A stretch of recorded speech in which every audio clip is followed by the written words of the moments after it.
ఇక జూబ్లీహిల్స్ ఉప ఎన్నికకి సంబంధించిన పోలింగ్ ఇప్పటికే ప్రారంభమైంది. ఓటర్లు ఎవరైతే తమ తమ కార్యకలాపాల కోసం ఉదయాన్నే బయటికి వెళ్తూ ఉంటారో అటువంటి వారంతా కూడా క్యూ లైన్లలో బారులు తీరి వారి ఓటు హక్కు వినియోగించుకునేందుకు సిద్ధమయ్యారు. మరొక ప్రాంతం కార్మిక్ నగర్ నుండి కూడా మా ప్రతినిధి కిరణ్ సిద్ధంగా ఉన్నారు. అక్కడి పోలింగ్ కి సంబంధించి ఏ విధంగా వస్తున్నారు, క్యూ లైన్ లో ఏ విధంగా ఉంది పరిస్థితి, డీటెయిల్స్ అన్ని కూడా మా ప్రతినిధి కిరణ్ అందిస్తారు. కిరణ్.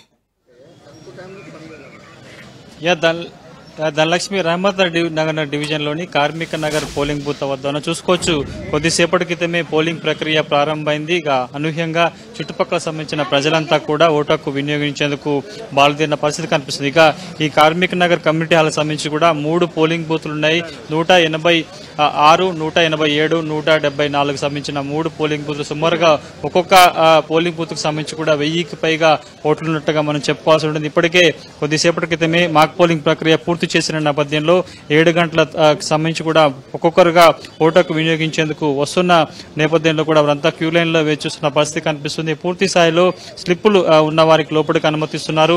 మహిళలతో పాటు పురుషులకు సంబంధించి కూడా ప్రత్యేకంగా క్యూ లైన్లు ఏర్పాటు చేశారు. 3 సంబంధించిన సెంటర్స్ కూడా ఇక్కడ ఏర్పాటు ఒక్కొక్కరుగా ఓటుకు వినియోగించుకోవచ్చు. ఎందుకంటే రేపత్ నగర్ తో పాటు బోరబండ సంబంధించి కూడా ఇతర ప్రాంతాల్లో పనిచేసే వారు ఎక్కువ మంది ఉంటారు. కాబట్టి ఎర్లీ అవర్స్ లో ఇటు ఓటుకు వినియోగించుకొని తిరిగి వారు పనులకు వెళ్లేందుకు కూడా ఓటుకు వినియోగించుకేందుకు వస్తున్నట్టుగా మనం చెప్పుకోవాల్సి ఉంటుంది. ఇక కొద్దిసేపటి క్రితం నుంచి కూడా ఒకరిద్దరి నుంచి స్టార్ట్ అయిన ఇటు ఓటర్ల సంఖ్య సంబంధించి కూడా ఇప్పుడు 10-30 మందికి చేరుకున్నట్టుగా చెప్పుకోవాల్సి ఉంటుంది. 3 పోలింగ్ బూత్లకు సంబంధించి కూడా చూసుకోవచ్చు. ఒక పోలింగ్ బూత్ కు సంబంధించి ఇక్కడ, అదేవిధంగా 1-2 సంబంధించిన పోలింగ్ బూత్లకు సంబంధించి కూడా ఇక్కడ ఏర్పాటు చేయడం జరిగింది. మహిళలతో పాటు పురుషులు కూడా ఓటుకు వినియోగించేందుకు క్యూ లైన్ లో నిలబడిన పరిస్థితి కనిపిస్తుంది. ఇక పూర్తి స్థాయిలో ఈసారి ఈ 407 పోలింగ్ బూత్లకు సంబంధించి కూడా పూర్తిగా మానిటరింగ్ చేస్తున్న పరిస్థితి కనిపిస్తుంది. సున్నితమైన పోలింగ్ బూత్లకు సంబంధించి ఇప్పటికే పోలీసులు మానిటరింగ్ చేస్తున్నారు. ఒక్కొక్కరుగా ఎవరైతే క్యూ లైన్ నిలబడ్డారో వాళ్ళకి సంబంధించి ఓటుకు వినియోగించే విధంగా ఏర్పాటు చేశారు. వీవీప్యాట్స్ కూడా ఈ పోలింగ్ బూత్ లో ఏర్పాటు చేసిన పరిస్థితి కనిపిస్తుంది. ఇక ఓటుకు వినియోగించుకునే ఓటర్లు ఎవరైతే ఉంటారో కేవలం స్లిప్ తో పాటు ఐడి కార్డు మాత్రమే లోపలికి అనుమతిస్తున్నారు. వారికి సంబంధించిన సెల్ ఫోన్ కావచ్చు, ఇతర వస్తువులను బయటనే డిపాజిట్ రావాల్సి ఉంటుంది. కాబట్టి పూర్తి స్థాయిలో ఒక్కొక్కరుగా ఓటుకు వినియోగించుకునేందుకు అంతా కూడా ఇటు పోలింగ్ స్టేషన్లకి చేరుకుంటున్న దృశ్యాలు మనకి చాలా చోట్ల కనిపిస్తున్నాయి.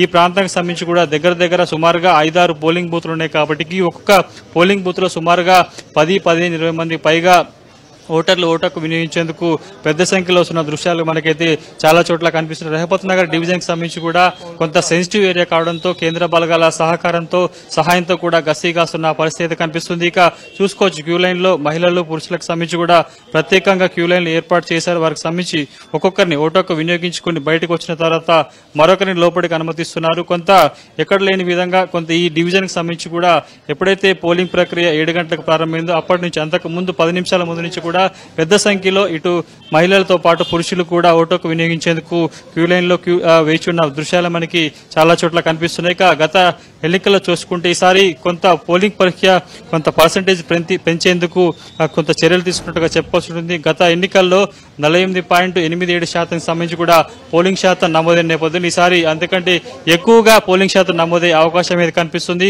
చాలా డివిజన్లకు సంబంధించి ఇప్పటికే అధికారులు కూడా పోలింగ్ పర్సంటేజ్ పెంచేందుకు ఓటుకు వినియోగించేందుకు ఓటర్లంతా కూడా స్వచ్ఛందంగా నిర్భయంగా ఓటుకు వినియోగించేందుకు పోలింగ్ బూత్లకు రావాలంటూ కూడా ఇప్పటికే అనేక అవగాహన కార్యక్రమాలు చేసిన నేపథ్యంలో కూడా కొంత ఈసారి పోలింగ్ పర్సంటేజ్ పెంచే అవకాశం ఉన్నట్టుగా అభ్యర్థులు అంచనా వేస్తున్నందుకు సంబంధించి కూడా చాలా అవేర్నెస్ కల్పించినట్టుగా మనం చెప్పాలి. ఎందుకంటే ప్రతిసారి ఎన్నికల నేపథ్యంలో ఇటు జూబ్లీస్ అంటే హైదరాబాద్ పరిసర ప్రాంతాలకు సంబంధించిన నియోజకవర్గాల్లో చాలా తక్కువగా పోలింగ్ పర్సంటేజ్ నమోదవుతున్న నేపథ్యంలో ఇటు మాగంటి గోపీనాథ్ చనిపోవడంతో వచ్చిన బై ఎలక్షన్ నేపథ్యంలో కూడా ఈసారి పార్టీలకు సంబంధించి కూడా కొంత పోలింగ్ పర్సంటేజ్ పెరిగితే కూడా వారికి సంబంధించిన బలాబలాలు కావచ్చు, గెలుపోవడానికి సంబంధించి కూడా నిర్దేశించే అవకాశం నేపథ్యంలో ప్రస్తుతానికైతే పోలింగ్ పర్సెంట్ పెంచేందుకు ఎన్నికల అధికారులు కూడా చాలా ఏర్పాట్లు చేశారు. అవగాహన కల్పించిన నేపథ్యంలో ప్రస్తుతానికైతే ఇటు రెహమత్ నగర్ డివిజన్, అదేవిధంగా బోరబండ వంటి ప్రాంతాల్లో కూడా ఎర్లీ అవర్స్ లో కొంత ఓటుకు వినియోగించేందుకు పెద్ద సంఖ్యలో కూడా ఓటర్లంతా ఇటు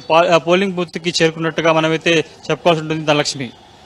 కిరణ్, జూబ్లీహిల్స్ అంటే కొంత పారిశ్రామికవేత్తలు కావచ్చు, సినీ సెలబ్రిటీస్ కూడా ఓటు హక్కు వినియోగించుకునేందుకు రావటం, అలాగే క్యూ లైన్ లో నిలబడి వాళ్ళు ఓటు హక్కు వినియోగించుకోవడం మనం గతంలో చూసాం. సో ఇప్పుడు కూడా వారు కూడా ఓటు హక్కు వినియోగించుకునేందుకు వచ్చే ఛాన్సెస్ ఉన్నాయి. కొంత క్రౌడ్ పుల్లింగ్ జరిగే అవకాశాలు ఉన్నాయి. ఇటువంటి సందర్భాల్లో కూడా అక్కడ క్రౌడ్ ని మేనేజ్ చేయడానికి పోలీస్ సిబ్బంది దానికి తగ్గట్టుగా ఉన్నారా?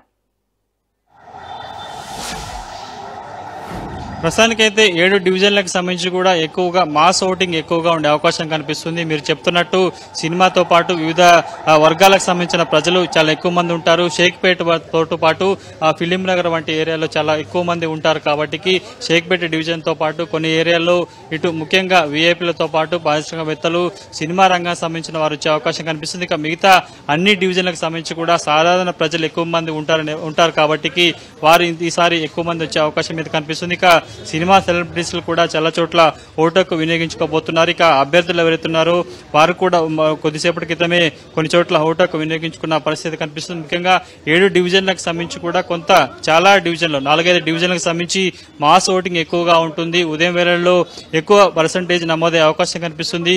9, 10, 11 లోపునే కూడా ఈ ప్రాంతాలకు సంబంధించి కొంత ఓటింగ్ ప్రక్రియ దాదాపుగా పూర్తయ్యే అవకాశం కనిపిస్తుంది. ఎందుకంటే ఒక్కొక్క పోలింగ్ బూత్ కు సంబంధించి కూడా 1000 నుంచి 1100, 1500, 2000 పైచులకు. ప్రస్తుతం నేనున్న ఈ కార్మిక్ నగర్ సంబంధించిన కమిటీ హాల్లో 3 పోలింగ్ బూత్లు ఉన్నాయి. ఒక్కొక్క పోలింగ్ బూత్ కు సంబంధించి కూడా 1100 పైచులకు ఓటర్ల నేపథ్యంలో కూడా ప్రస్తుతానికైతే పోలింగ్ ప్రక్రియ కూడా ప్రశాంతంగా సజావుగా సాగేందుకు ఏర్పాటు చేస్తున్నారు.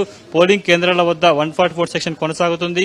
200 మీటర్ల దూరంలో కూడా రావాలి. ఓటుకు వినియోగించుకునే వరకు స్లిప్పులు తీసుకుని రావాలి. వారికి సంబంధించిన ధృవీకరణ పత్రాలు తీసుకుని రావాల్సి ఉంటుంది. కాబట్టి పూర్తి స్థాయిలో అందుకు సంబంధించిన ఏర్పాటు చేస్తున్నారు. ఓటుకు వినియోగించేవారు నిర్భయంగా వచ్చి ఓటుకు వినియోగించే విధంగా కూడా అన్ని ఏర్పాటు చేయడం జరిగింది. కాబట్టి ప్రస్తుతానికైతే మాస్ ఓటింగ్ సంబంధించి 4-5 డివిజన్లో చాలా ఎక్కువగా ఉంటుంది. కొంత ఇప్పుడే ఓటింగ్ సంబంధించిన ప్రక్రియ కూడా మొదలైనట్టుగా మనం చెప్పాల్సి ఉంటుంది. కాబట్టి 9, 10 తర్వాత కూడా ఈ సంఖ్య మరింత పెరిగే అవకాశం కనిపిస్తుంది. రేపల్ నగర్ డివిజన్ సంబంధించి కూడా చాలా కీలకమైన ఏరియాగా మనం చెప్పుకోవాల్సి ఉంటుంది.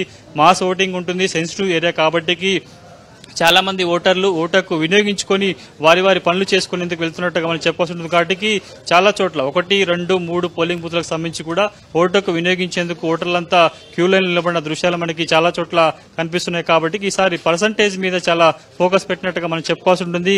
ఉదయం 7 గంటలకు ముందే చాలా మంది ఈ పోలింగ్ బూత్ లో ఓటుకు వినియోగించేందుకు వచ్చే పరిస్థితి కనిపిస్తుంది. కాబట్టి సుమారుగా 4 లక్షల పైచిలుకు మంది, గత ఎన్నికల్లో కేవలం 2 లక్షల మంది మాత్రమే ఓటుకు వినియోగించుకునే నేపథ్యంలో ఈసారి పోలింగ్ పర్సంటేజ్ చాలా పెరిగే అవకాశం ఉన్నట్లుగా అంచనాలు వేస్తున్నారు. ఇక పూర్తి స్థాయిలో సెన్సిటివ్ సంబంధించిన పోలింగ్ బూతులను ఈసారి డ్రోన్ల సహాయంతో కూడా మానిటరింగ్ చేస్తున్నారు. కేంద్ర బలగాల సహకారం, స్థానిక పోలీసుల సహకారంతో కూడా ఎక్కడ ఏ పోలింగ్ బూత్ వద్ద ఎలాంటి అవాంఛనీయ ఘటనలు చోటు చేసుకోకుండా కూడా చాలా పకడ్బందీ ఏర్పాటు చేసి ప్రస్తుతానికైతే పోలింగ్ ప్రక్రియ చాలా ప్రశాంతంగా మొదలైనట్టుగా మనం చెప్పాల్సి ఉంటుంది.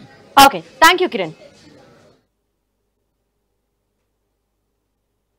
జూబ్లీ హిల్స్ ఉప ఎన్నిక పోలింగ్ 7 గంటల ప్రాంతంలో ప్రారంభమైంది. ఓటర్లు ఒక్కొక్కరుగా ఇప్పుడిప్పుడే క్యూ లైన్లలో నించుంటున్నారు, వారి ఓటు హక్కు వినియోగించుకుంటున్నారు. ఇంకో పక్క జూబ్లీ హిల్స్ ఉప ఎన్నికకి సంబంధించి బీఆర్ఎస్ తరపున పోటీ చేస్తున్న మాగంటి సునీత కూడా తన ఓటు హక్కును వినియోగించుకున్న పరిస్థితి కనిపిస్తోంది. తన కుటుంబ సభ్యులతో కలిసి వచ్చి ఆమె తన ఓటు హక్కుని వినియోగించుకున్నారు. ఇక గతంలో కంటే ఈసారి పోలింగ్ శాతం కొంత పెరిగే అవకాశాలు అయితే ఖచ్చితంగా కనిపిస్తున్నాయి. ఇంకో పక్క పోలింగ్ కేంద్రాల వద్ద అన్ని ఏర్పాట్లు చేశారు అధికారులు. ఎక్కడ ఎటువంటి అవాంఛనీయ ఘటనలు కావచ్చు, ఎక్కడ ఎటువంటి ఇబ్బందులు కూడా తలెత్తకుండా అధికారుల ఏర్పాట్లు అయితే కనిపిస్తున్నాయి.